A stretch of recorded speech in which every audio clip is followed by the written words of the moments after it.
Students, the next topic is factors affecting rate of reaction. Factors affecting rate of reactions. The first factor is nature of reactants. The first one is nature of reactants. If ionic reactants are present in a given reaction, the rate becomes fast.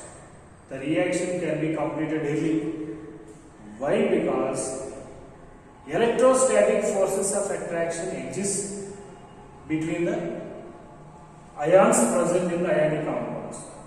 That is one of the reasons. So these reactions are called as instantaneous reactions. Best example, neutralization reactions. The reactions are fast. Okay. Next one, in the case of covalent compounds, in the case of covalent reactants, generally the reactions are slow. What is the reason? The old bonds must break down. The new bonds must be formed. Okay. If the number of bonds increases, the required time becomes more.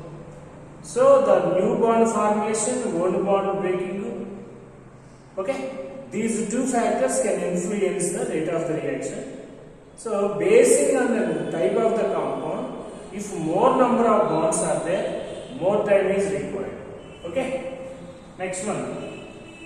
Concentration of reactants. Concentration of the reactants. Already we know law of mass action. Law of mass action. According to law of mass action, rate of reaction at any instant of time directly proportional to the concentration of the reactants. Please observe here. Rate of the reaction at any instant of time directly proportional to the concentration of the reactants. Okay. So rate can be influenced by the concentration of the reactants. Suppose if you consider gaseous reactants, in the case of gaseous reactants, we can consider partial pressures of the gases. So in the case of gaseous reactants, we can consider partial pressures. Okay. Next one, the most important one is temperature. So many times questions are asked in objective examinations, in different competitive examinations.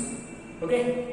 So the temperature effect is explained by Arrhenius equation. This is otherwise called as Van 't Hoff proposal. Van 't Hoff proposal. Okay. This is Arrhenius equation. So here K represents rate, A represents Arrhenius factor or frequency factor or pre-exponential factor. Please observe here, A Arrhenius factor or frequency factor or pre-exponential factor. So now we can write like this: ln K is equal to minus Ea by RT plus ln A. This is K, this is A. Okay, if we substitute logarithm, then we can write like this: log K is equal to minus Ea by 2.303 RT plus log A. Please observe the difference between K and A. Log K is equal to minus Ea by 2.303 RT plus log A. Okay, please keep logarithm table with you during the examination, whether it is subjective or objective.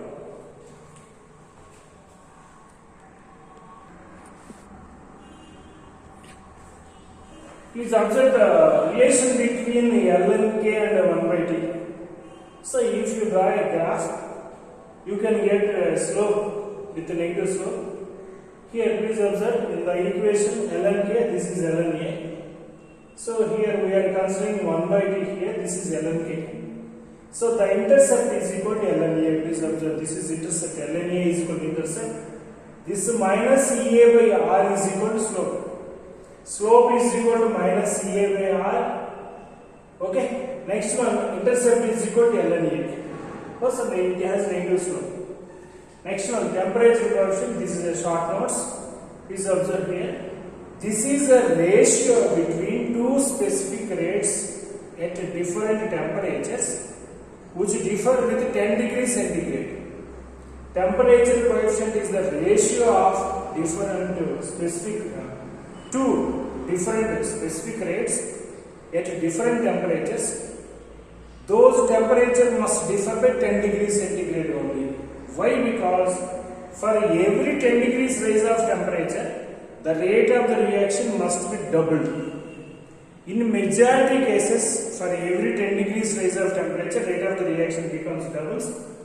But in some cases, in very few cases, the rate of the reaction may be tripled also. That's why we can use either it is 2 or 3. But 2 is common, 3 is rare. Please keep that point in mind. Okay? Next one. If K1, K2 are given at 2 different temperatures T1 and T2, then the relation between K1, K2 and T1, T2 we can write like this. Log K2 by K1 is equal to log K2 by K1 is equal to EA by 2.303 into R into 1 by T1 minus 1 by T2. Once again, log K2 by K1 is equal to EA by 2.303 R into 1 by T1 minus 1 by T2. Okay. On Arrhenius factor on K1, K2 relation, in advanced examination also, so many times questions are asked. Okay. Next one. The last one factor, catalyst. Catalyst is the substance which can alter, which can change the rate of reaction without involving in the chemical reaction. Catalyst is the substance which can alter or which can change the rate of reaction without involving in chemical reaction. Okay. Please observe here, this is potential energy, this is reaction coordinate. This is potential energy, this is reaction coordinate. The upper curve represents the path of the reaction without catalyst. The bottom dotted line represents with catalyst. So this is the activation energy required for the respective reaction without catalyst. Suppose if catalyst is there, the activation energy will become less. So less amount of activation energy is required to carry the reaction. So in the presence of catalyst, the reaction can take place in a different path to minimize the activation energy. Okay, please observe this one. So be careful with temperature. So revise thoroughly. Okay, don't miss even a single question, single numerical on it. So many times questions are asked. Okay, right.